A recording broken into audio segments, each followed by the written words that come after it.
Usai sowan Gusmus, Ganjar lanjut syawalan ke Gus Baha.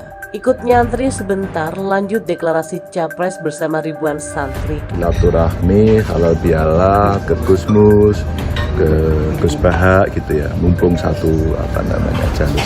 Tapi selalu saja saya itu tadi pengennya mau sebentar, tak takut ganggu aja. Tapi ada aja ceritanya beliau yang intinya satu, semua itu bisa mudah, kenapa harus dipersulit? Itu yang disampaikan. Nah kalau beliau ngaji dan sebagainya itu selalu solutif. Kisong ini kenapa ngomong? Lalu coba dibalik cara berpikirmu. Dan satu persatu contoh itu diberikan sangat inspiratif. Jadi ya ikut nyantri sebentar tadi sama Gus Baha, diceritakan cara-cara yang selalu menyejukkan, selalu enak, ketawa. Mungkin tadi denger ya teman-teman, ketawanya sampai lepas gitu, itu untuk menunjukkan oh sama sebenarnya. Kita percaya betul bahwa apa yang sudah diputuskan oleh ketua umum itu, kalau kita melihat dari proses perjalanan pengalaman politik dia, kalau loyalitas terhadap partai sudah sejak lama Ganjar teruji ya. Dia tidak butuh banyak ujian lagi, tentunya dia pernah menjadi anggota DPR, sekarang menjadi gubernur. Itu kan menunjukkan bahwa dia loyal terhadap partai, dan partai kemudian melihat itu sebagai sebuah prestasi ya. Ada harga tertentu bahwa dia harganya oke lah, kira-kira seperti itu. Dan seperti biasa, mendengar ada kabar bahwa Ganjar Pranowo dicapreskan ya, maka ada saja pihak-pihak yang mulai tidak tenang. Nah pertanyaannya, siapakah mereka yang tidak tenang itu? Ya siapa lagi coba kalau bukan barisan pembenci dan antitesa Jokowi. Bahkan baru-baru ini Ganjar Pranowo juga telah diserang oleh buzzer Anies Baswedan dengan foto sedang memeluk seorang perempuan muda. Padahal perempuan yang dipeluk itu adalah istrinya sendiri. Ya, penuh tawa dan kegembiraan. Begitulah kiranya suasana yang tergambar dari perjumpaan antara Gubernur Jawa Tengah Ganjar Pranowo dengan Kiai Haji Ahmad Bahudin Nursalim atau yang lebih dikenal dengan nama Gus Baha pada Rabu kemarin. Pertemuan tersebut berlangsung di dalam Gus Baha, tepatnya di Kompleks Pondok Pesantren Tahfizul Quran LP3IA di Desa Narukang, Kecamatan Kragan, Kabupaten Rembang. Ganjar langsung menuju kediaman Gus Baha usai bersilaturahmi dari kediaman Gusmus. Sekitar 2 jam Ganjar dan Gus Baha bertemu.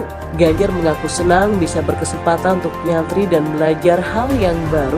Saya itu kalau ketemu Gus Baha, satu pasti belajar sesuatu yang baru. Hari ini saya silaturahmi halal bihalal ke Gusmus, ke Gus Baha, mumpung satu jalur. Ujarnya, di antara yang disampaikan Gus Baha saat bertemu Ganjar yakni tentang kepemimpinan yang memberikan contoh dan tidak memusuhi rakyat. Gus Baha mengatakan kepada Ganjar, seorang pemimpin harus mengayomi dan melindungi rakyat. Pertemuan yang sebelumnya direncanakan singkat agar tak mengganggu kesibukan Gus Baha, tidak terasa berlangsung sampai 2 jam. Menurut Ganjar, cara penyampaian Gus Baha sangat menyejukkan, gampang dipahami dan solutif. Ganjar juga mengatakan Gus Baha sebagai sosok ulama yang santun dalam berdakwah itu membuat banyak disukai. Bahkan kata Ganjar, orang yang cuek dan malas belajar agama kini banyak yang nyantri lewat video-video ngaji Gus Baha yang disebarkan secara daring. Maka tadi saya ceritakan, Gus jenengan nggak tahu toh, yang dulu nggak pernah ngaji cuek-cuek aja itu kalau mau tidur dengerin rekaman jenengan, dan itu ternyata sangat menginspirasi mereka untuk kembali kemudian bisa ikut ngaji, bertindak baik tanpa harus ketemu dengan jenengan. Di dunia digital yang ternyata Gus Baha tidak tahu kalau ada di YouTube dan di mana-mana, ujar. Sebenarnya usai bertemu dengan Gus Baha, kata Ganjar, juga akan bersilaturahmi ke keluarga Kiai Haji Maimun Zubair di Sarang, Rembang.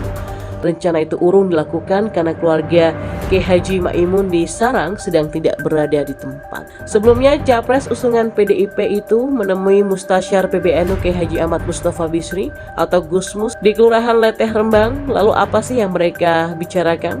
Dari pantauan Detik Jawa Tengah di lokasi pada Rabu kemarin, Ganjar rombongannya tiba pukul 10.40 mengenakan mobil Toyota Innova plat nomor H1224SQ. Ganjar mengenakan kemeja batik warna hitam putih dan celana hitam serta bersongkok hitam. Tak lama kemudian Gusmus menemui Ganjar di ruang tamu rumahnya. Saat menemui Ganjar, Gusmus sempat bertanya dan berbicara soal kesehatan. Gusmus bertanya apakah sehat? Kulo nek Ramadan sehat, kata Gusmus sambil berjabat tangan dengan Ganjar. Sementara itu kepada Gusmus, Ganjar mengungkapkan dirinya suka mengoleksi madu. Hingga berita ini ditulis, pertemuan masih berlangsung kemarin di rumah Gusmus di Kompleks Pondok Pesantren Naudatul Talibin di Jalan Kiai Haji Bisri Mustafa nomor 4, Kelurahan Leteh, Rembang, Jawa Tengah. Ganjar pun bersilaturahmi dengan Kiai karismatik atau Gusmus di Kompleks Pondok Pesantren Naudatul Talibin, Leteh, Kabupaten Rembang, Jawa Timur.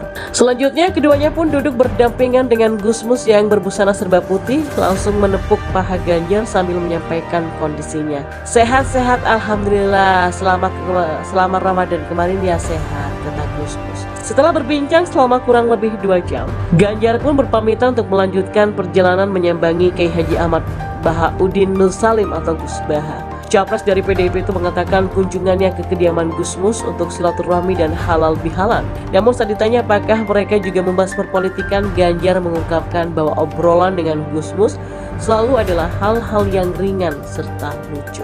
Politikus PDIP itu juga mengaku tidak ada pesan khusus yang disampaikan Gusmus. Sementara di tempat terpisah, lantunan sholat mengiringi tangan Ganjar Pranowo saat menghadiri acara halal bihalal ulama dan pimpinan pondok pesantren di Warung Gunung Lebak, Banten pada Sabtu kemarin. Bahkan teriakan Ganjar Presiden sesekali menyeruak di tengah kerumunan. Bahkan terlihat ribuan ulama dan pimpinan pondok pesantren dari Lebak, Pandeglang, dan Bogor berkumpul di Lebak demi mengikuti acara halal bihalal dengan Ganjar. Mereka bahkan rela datang jauh-jauh demi bertemu dan bersalaman dengan Ganjar. Dalam acara itu semua ulama dan pimpinan pondok pesantren kompak mendoakan Ganjar. Mereka berdoa agar Ganjar menjadi presiden tahun 2024. Doa itu dipimpin oleh salah satu tokoh ulama Lebak, Kiai Haji Pupu Mahmudin. Sementara itu, pengamat politik sekaligus Direktur Eksekutif Parameter Politik Indonesia, Adi Prayitno, menghimbau masyarakat untuk menghindari kritik berlebihan dan tindakan bully kepada baca pres, salah satunya kepada Ganjar.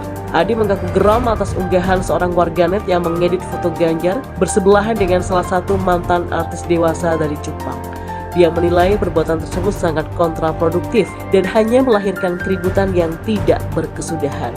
Dia pun menghimbau agar kritikan kepada baca pres harus bersifat substansif.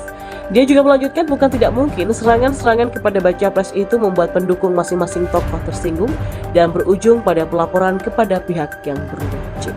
Selain bersikap substansif, Adi meminta masyarakat untuk memberikan kritikan yang lebih terukur, mampu membangun demokrasi yang sehat dan tidak memecah belah bangsa. Ya, memang menjelang gelar kontestasi politik tahun 2024 mendatang, sejumlah nama tokoh politik dari kalangan NU masuk dalam bursa cawapres.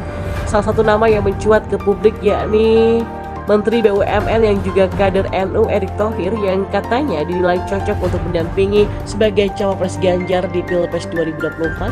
Dan menanggapi isu tersebut, Ketua Umum PBNU Yahya Khalil Stakuf mempersilahkan Erick Thohir untuk maju dalam kontestasi cawapres.